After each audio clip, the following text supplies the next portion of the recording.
Hello students, जैसे कि आप सब लोग जानते हैं कि इलेक्शंस आने वाले हैं।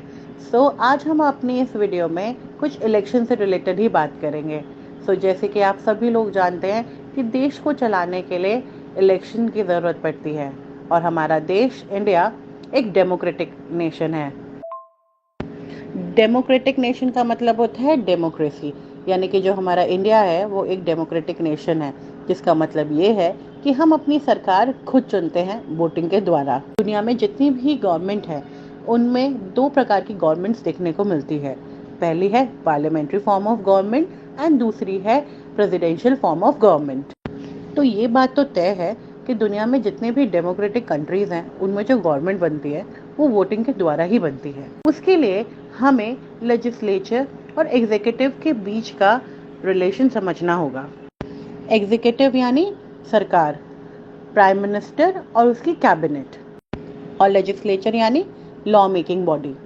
सभी लॉ मेकिंग पर्सन यहीं बैठते हैं और इन्हीं के द्वारा लॉ बनाया जाता है।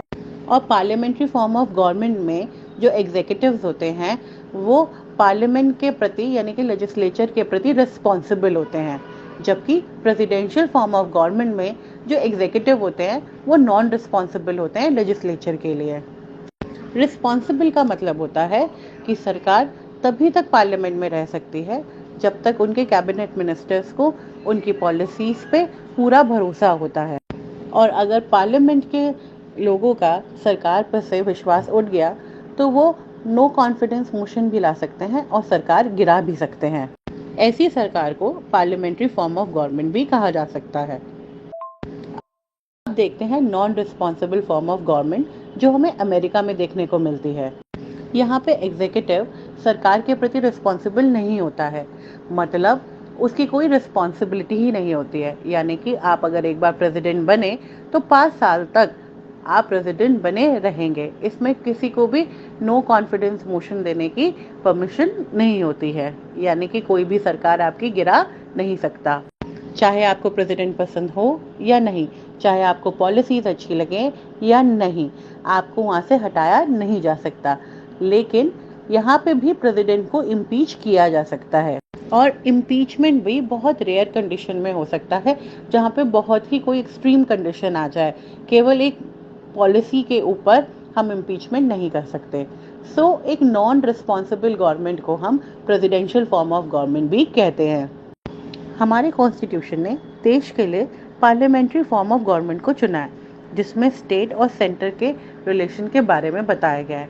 सेंटर के लिए आर्टिकल 74 एंड 75 में बताया गया है, और जबकि आर्टिकल 164 और 165 में हमें स्टेट के पार्लियामेंट्री फॉर्म ऑफ गवर्नमेंट के डिटेल्स मिलती हैं।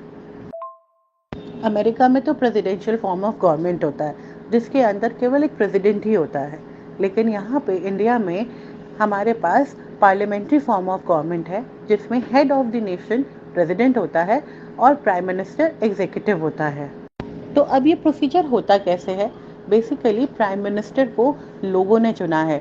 तो जब भी कभी कोई भी कानून बनना होता है या कोई भी बिल पास होता है तो वो लोगों द्वारा, प्राइम मिनिस्टर द्वारा पार्लियामेंट में वो प्रेषित होता है और फिर वो जाता है प्रेसिडेंट के पास साइन होने के लिए।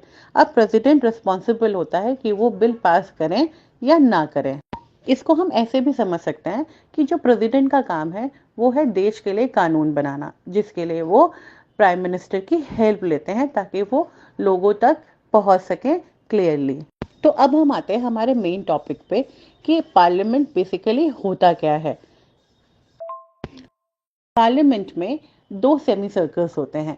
पहला होता है काउंसिल ऑफ स्टेट एंड दूसरा होता है हाउस ऑफ पीपल। 1954 में पहली बार इनको नाम दिए गए थे, जिसमें काउंसिल ऑफ स्टेट को बोला गया राज्यसभा, जिसमें राज्यसभा को अपर हाउस और लोकसभा को लोअर हाउस भी बोला जाता है। बेसिकली पार्लियामेंट तीन चीजों से बना होता है: काउंसिल ऑफ स्टेट यानी कि राज्यसभा, हाउस ऑफ पीपल यानी कि लोकसभा, और प्रेसिडेंट। तो बेसिकली प्रेसिडेंट का काम होता है लॉ बनाना। तो किसी भी कानून को बनाने के लिए उसे लोकसभा, राज्यसभा और प्रेसिडेंट के पास से पास होना होता है। एक बात और, प्रेसिडेंट इन तीनों में से किसी भी हाउस के मेंबर नहीं होते हैं, ना ही वो इन तीनों की कोई भी प्रोसीडिंग अटेंड करते हैं। वो कैबिनेट मिनिस्टर द्वारा प्राइम मिनिस्टर के साथ मिलके किसी भी डिसीजन को ले सकते हैं और सिग्नेचर कर सकते हैं। तो अब बात करते हैं लोकसभा की। जैसे कि हमें पता है कि लोकसभा में 552 मेंबर्स होते हैं, जिनमें से स्टेट से 530 मेंबर इलेक्ट होकर आते हैं, यूनियन टेरिटरी से 20 मेंबर्स और एंग्लो इंडियंस में से 2 मेंबर्स। लेकिन एट प्रेजेंट 545 मेंबर्स हैं लोकसभा में, जिनमें से 530 मेंबर्स स्टेट से इलेक्ट होकर आते हैं, 13 यूनियन टेरिटरीज से और 2 मेंबर प्रेसिडेंट नॉमिनेट करते हैं। जैसे कि अभी हमने बताया कि लोकसभा में 543 मेंबर्स होते हैं, तो पूरे इंडिया को 543 मेंबर्स की स्टेट में डिवाइड करा गया है, जिसमें से हर एक मेंबर का जो सीट है वो अकॉर्डिंग टू द पॉपुलेशन होता है। अगर हम डिवाइड करें तो हर एक सीट पे जितने भी मेंबर्स होते हैं वो इक्वल ही आएंगे according to the ratio of the population. यहाँ पे हम पॉपुलेशन केवल वोट करने वाले मेंबर्स के बारे में ही नहीं बात कर रहे हैं, यहाँ पे हम देश की पूरी पॉपुलेशन के बारे में बात कर रहे हैं, यानी कि केवल और केवल वो व्यक्ति नहीं जो वोट करने योग्य है, यहाँ पे उसके परिवार के सभी व्यक्तियों की बात कर रहे हैं, चाहे कोई बच्चा 2 दिन पहले ही क्यों ना पैदा हुआ हो उसके परिवार में। यानी कि अगर हम परसेंटेज की बात करें SC/ST पॉपुलेशन की स्टेट में, तो उसको उतनी ही सीट अलोकेट होगी जितने की उसके स्टेट में परसेंटेज है उसकी पॉपुलेशन की, यानी कि percentage of SC/ST seat allocated in that state. 2 बातों का इसमें ध्यान देने वाली बात है कि जो रिजर्व सीट है SC/ST की, उसके ऊपर SC/ST कैंडिडेट ही खड़े हो सकते हैं, वही नॉमिनेट करे जा सकते हैं, ठीक है। लेकिन जो वोट देगा वो वोट कोई भी दे सकता है जो 18 ईयर से प्लस है, इससे कोई फर्क नहीं पड़ता कि वो SC/ST कैंडिडेट है। किसी भी इलेक्शन को लड़ने के लिए जो कैंडिडेट है वो किसी पॉलिटिकल पार्टी के हो सकते हैं या निर्दलीय भी हो सकते हैं, तो वो कोई भी पॉलिटिकल पार्टी ज्वाइन कर सकते हैं या अकेले ही कोई पॉलिटिकल पार्टी बना के अपना कैंडिडेचर फाइल कर सकते हैं। पॉलिटिकल पार्टी के लिए प्रचार करने के लिए वो अलग अलग तरीके इस्तेमाल करते हैं। कोई रोड शो करता है, तो कोई अपना टैलेंट शो करता है, तो कोई अपनी बातों से वादे करता है। इलेक्शन के दौरान 2 पॉलिटिकल पार्टी के बीच में लड़ाई झगड़े भी आम बात है, जिसके लिए इलेक्शन कमीशन पुलिस को अपॉइंट करते हैं। चुनाव के दौरान न्यूज़ चैनल्स पे या नॉर्मल चैनल्स पे उनके एडवर्टाइजमेंट्स काफ़ी ज़्यादा तादाद में देखने को मिलते हैं, ताकि आम जनता को सारे पॉलिटिकल पार्टीज़ के बारे में, कैंडिडेचर के बारे में, उनके प्रोमिसेस के बारे में पता चले और आम जनता को ये पता चले कि कौन पॉलिटिकल पार्टी क्या वादा कर रही है। और फिर आता है वो दिन जब आम लोगों द्वारा जो उनका कैंडिडेट है वो चुन लिया जाता है, यानी कि वोटिंग के रिजल्ट का डे। तो जो भी कैंडिडेट जिस भी अपनी पॉलिटिकल पार्टी से जीतता है, यानी कि उसे सबसे ज़्यादा वोट मिलते हैं, वो रिप्रेजेंटेटिव बन जाता है और उस पॉलिटिकल पार्टी के लोग प्राइम मिनिस्टर चुनते हैं और प्राइम मिनिस्टर अपने कैबिनेट मिनिस्टर्स इलेक्ट करते हैं और फिर ओथ लेने के बाद वो पॉलिटिकल पार्टी अपना गवर्नमेंट बनाती है।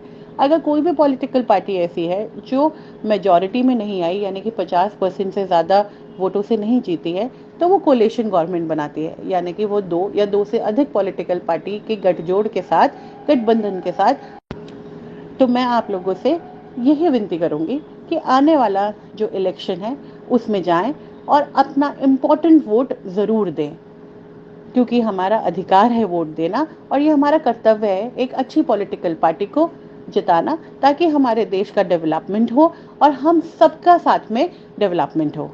थैंक